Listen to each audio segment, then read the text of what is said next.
हरिओम। चतुर्विंशत्यधिकशततमोऽध्यायः। राजा पांडु की मृत्यु और माद्री का उनके साथ चितारोहण।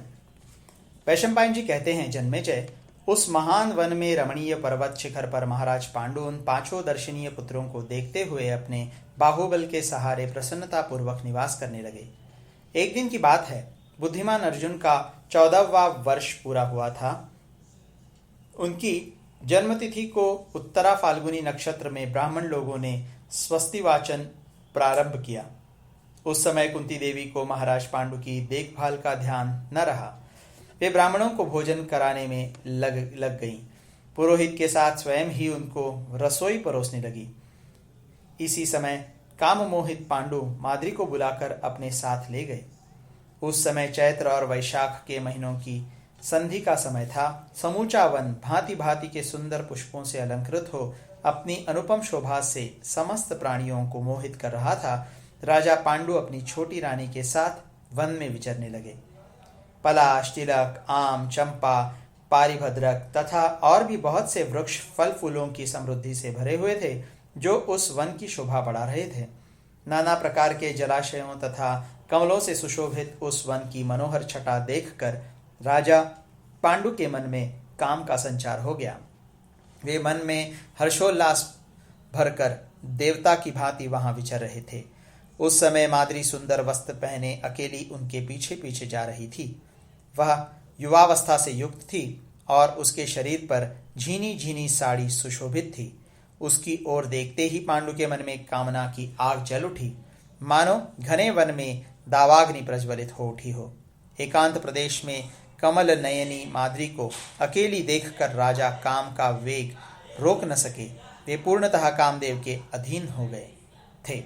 अतः एकांत में मिली हुई माद्री को महाराज पांडु ने बलपूर्वक पकड़ लिया। देवी माद्री राजा की पकड़ से छूटने के लिए यथाशक्ति चेष्टा करती हुई उन्हें बार बार रोक रही थी, परंतु उनके मन पर तो काम का वेग सवार था। अतः उन्होंने मृग रूपधारी मुनि से प्राप्त हुए शाप का विचार नहीं किया। कुरुनंदन जन्मेजय, वे काम के वश में हो गए थे, इसलिए प्रारब्ध से प्रेरित हो शाप के भय की अवहेलना करके स्वयं ही अपने जीवन का अंत करने के लिए बलपूर्वक मैथुन करने की इच्छा रखकर माद्री से लिपट गए। साक्षात काल ने कामात्मा पांडु की बुद्धि मोह ली थी। उनकी बुद्धि संपूर्ण इंद्रियों को मथ कर विचार शक्ति के साथ साथ स्वयं भी नष्ट हो गई थी। कुरुकुल को आनंदित करने वाले परम धर्मात्मा महाराज पांडु इस प्रकार अपनी धर्मपत्नी माद्री से समागम करके काल के गाल में पड़ गए। तब माद्री राजा के शव से लिपटकर बार बार अत्यंत दुख भरी वाणी में विलाप करने लगी। इतने में ही पुत्रों सहित कुंती और दोनों पांडुनंदन माद्री कुमार एक साथ उस स्थान पर आ पहुंचे जहां राजा पांडु मृतावस्था में पड़े थे। जन्मेजय, यह देखकर शोकातुर माद्री ने कुंती से कहा, बहन, आप अकेली ही यहाँ आए, बच्चों को वहीं रहने दें। माद्री का यह वचन सुनकर कुंती ने सब बालकों को वहीं रोक दिया और हाय मैं मारी गई इस प्रकार आर्तनाद करती हुई सहसा माद्री के पास आ पहुंची। आकर उसने देखा पांडु और माद्री धरती पर पड़े हुए हैं। यह देख कुंती के संपूर्ण शरीर में शोकाग्नि व्याप्त हो गई और वह अत्यंत दुखी होकर विलाप करने लगी।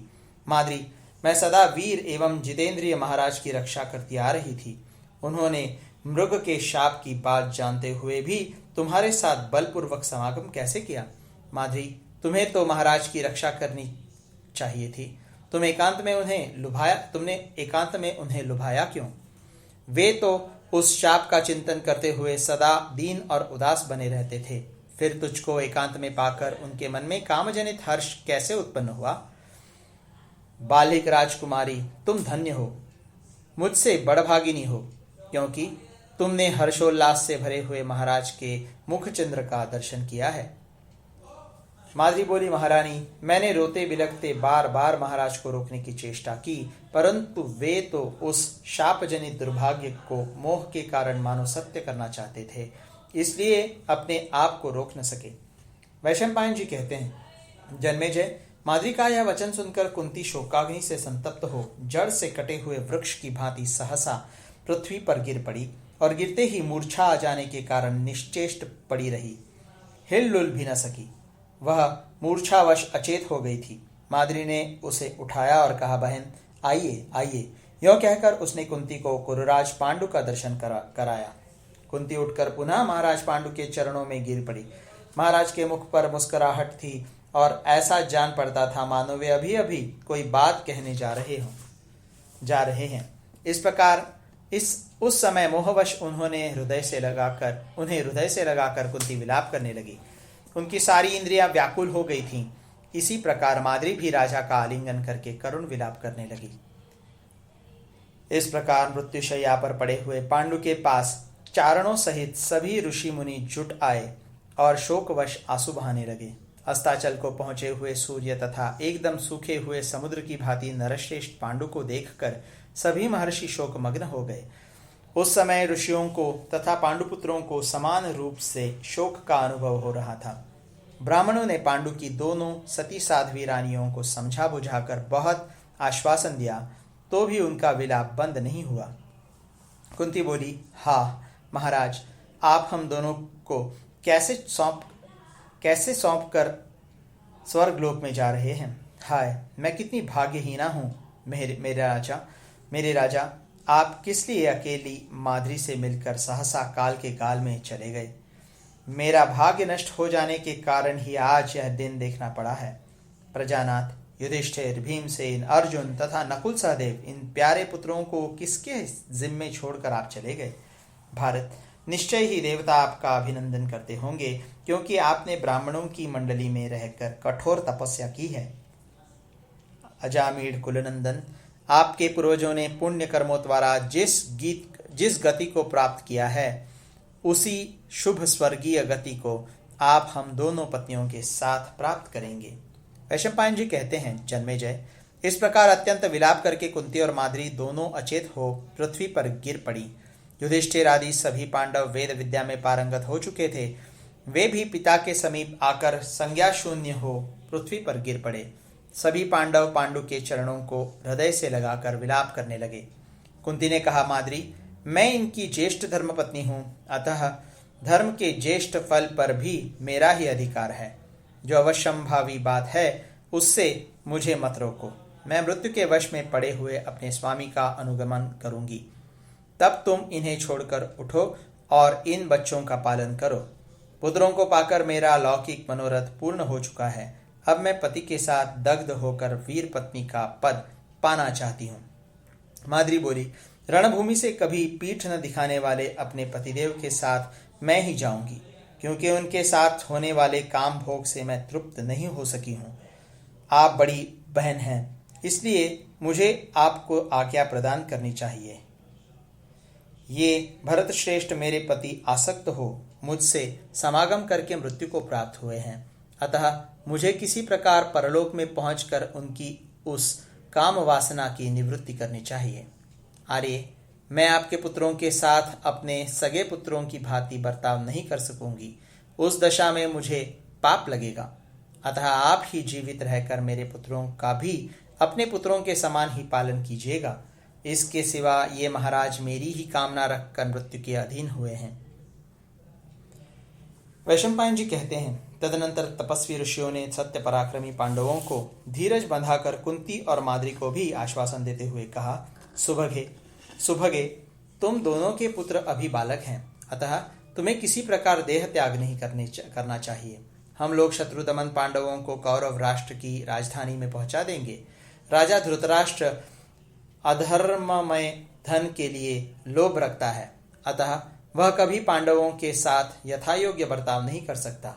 कुंती के रक्षक एवं सहायक वृष्णिवंशी और राजा कुंती भोज हैं, तथा माद्री के बलवानों में श्रेष्ठ महारथी शल्य उसके भाई हैं। इसमें संदेह नहीं कि पति के साथ मृत्यु स्वीकार करना पत्नी के लिए महान फलदायक होता है। तथापि तुम दोनों के लिए यह कार्य अत्यंत कठोर है। यह बात सभी श्रेष्ठ ब्राह्मण कहते हैं। जो स्त्री साध्वी होती है वह अपने पति की मृत्यु हो जाने के बाद ब्रह्मचर्य के पालन में अविचल भाव से लगी रहती है, यम और नियमों के पालन का क्लेश सहन करती है और मन, वाणी एवं शरीर द्वारा किए जाने वाले शुभ कर्मों तथा कृच्छ्रद, चांद्रायणादि व्रत, उपवास और नियमों का अनुष्ठान करती हैं। वह क्षार मतलब पापड़ आदि और लवण का त्याग करके एक बार ही भोजन करती और भूमि पर शयन करती हैं। वह जिस किसी प्रकार से अपने शरीर को सुखाने के प्रयत्न में लगी रहती है, किंतु विषयों के द्वारा नष्ट हुई बुद्धि वाली जो नारी देह को पुष्ट करने में ही लगी रहती है, वह तो इस दुर्लभ मनुष्य शरीर को व्यर्थ ही नष्ट करके निस्संदेह महान नरक को प्राप्त होती है। अतः साध्वी स्त्री को उचित है कि वह अपने शरीर को सुखाए, जिससे संपूर्ण विषय कामनाएं नष्ट हो जाएं। इस प्रकार उपर्युक्त धर्म का पालन करने वाली जो शुभ लक्षणा नारी अपने पतिदेव का चिंतन करती रहती है, वह अपने पति का भी उद्धार कर देती है। इस तरह वह स्वयं अपने पति को एवं पुत्रों को भी संसार से तार देती है। अतः हम लोग तो यही अच्छा मानते हैं कि तुम दोनों जीवन धारण करो। कुंती बोली, महात्माओं, हमारे लिए महाराज पांडु की आज्ञा जैसे शिरोधार्य है, उसी प्रकार आप सब ब्राह्मणों की भी है। आपका आदेश मैं सिर माथे रखती हूँ। आप जैसा कहेंगे वैसा ही करूँगी।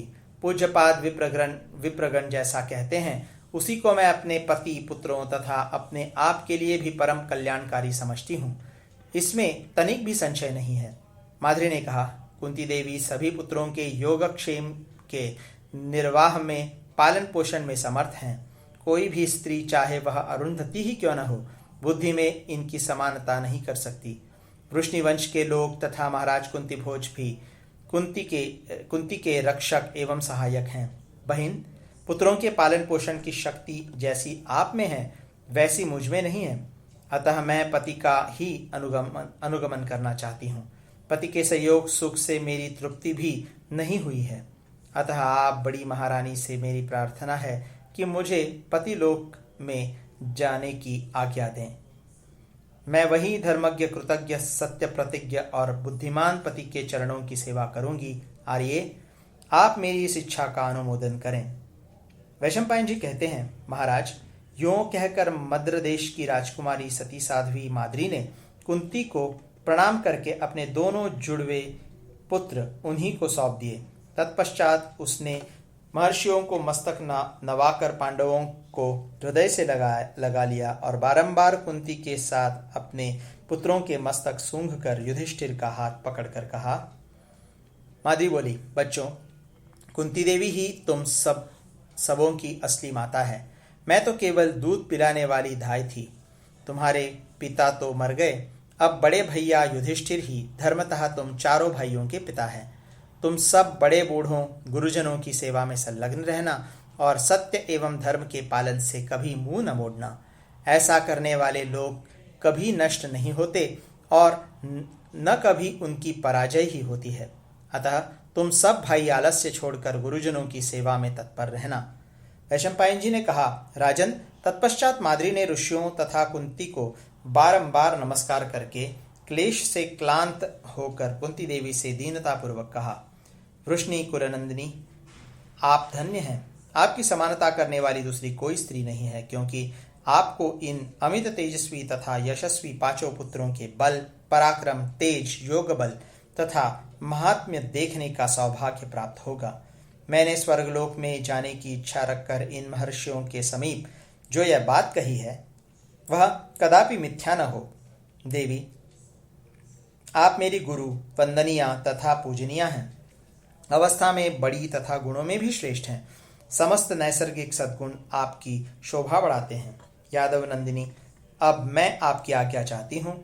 आपके प्रयत्न द्वारा जैसे भी मुझे धर्म, स्वर्ग तथा कीर्ति की प्राप्ति हो, वैसा सहयोग आप इस अवसर पर करें। मन में किसी दूसरे विचार को स्थान न दे। तब यशस्विनी कुंती ने बाष्प गदगद वाणी में कहा, कल्याणी, मैंने तुम्हें आज्ञा दे दी। विशाल लोचने, तुम्हें आज ही स्वर्गलोक में पति का समागम प्राप्त हो। भामिनी, तुम स्वर्ग में पति से मिलकर अनंत वर्षों तक प्रसन्न रहो। माद्री बोली, मेरे इस शरीर को महाराज के शरीर के साथ ही अच्छी प्रकार ढंक कर दग्ध कर देना चाहिए। बड़ी बहन, आप मेरा यह प्रिय कार्य कर दें। मेरे पुत्रों का हित चाहती हुई सावधान रहकर उनका पालन पोषण करें। इसके सिवा दूसरी कोई बात मुझे आपसे कहने योग्य नहीं जान पड़ती। यह कहकर पांडु की यशस्विनी धर्मपत्नी माद्री चिता की आग पर रखे हुए नरश्रेष्ठ पांडु के शव के साथ स्वयं भी चिता पर जा बैठी। तदनंतर प्रेत कर्म के पारंगत विद्वान पुरोहित काश्यप ने स्नान करके सुवर्णखंड, घृत, तिल, दही, चावल, जल से भरा घड़ा और फरसा आदि वस्तुओं को एकत्र करके तपस्वी मुनियों द्वारा अश्वमेध की अग्नि मंगवाई और उसे चारों ओर से चिता से छुलाकर यथा योग्य शास्त्रीय विधि से पांडु का दाह संस्कार करवाया। भाइयों सहित निष्पाप युधिष्ठिर ने नूतन वस्त्र धारण करके पुरोहित की आज्ञा के अनुसार जलांजलि देने का कार्य पूरा किया। शतशृंग निवासी तपस्वी मुनियों और चारणों ने आदरणीय राजा पांडु के परलोक संबंधी सब कार्य विधि पूर्वक संपन्न किए। इस प्रकार श्री महाभारत आदि पर्व के अंतर्गत संभव पर्व में पांडु के परलोक गमन विषयक 124वां अध्याय पूरा हुआ। दाक्षिणात्य अधिक पाठ के 50 श्लोक मिलाकर कुल 81 श्लोक हैं।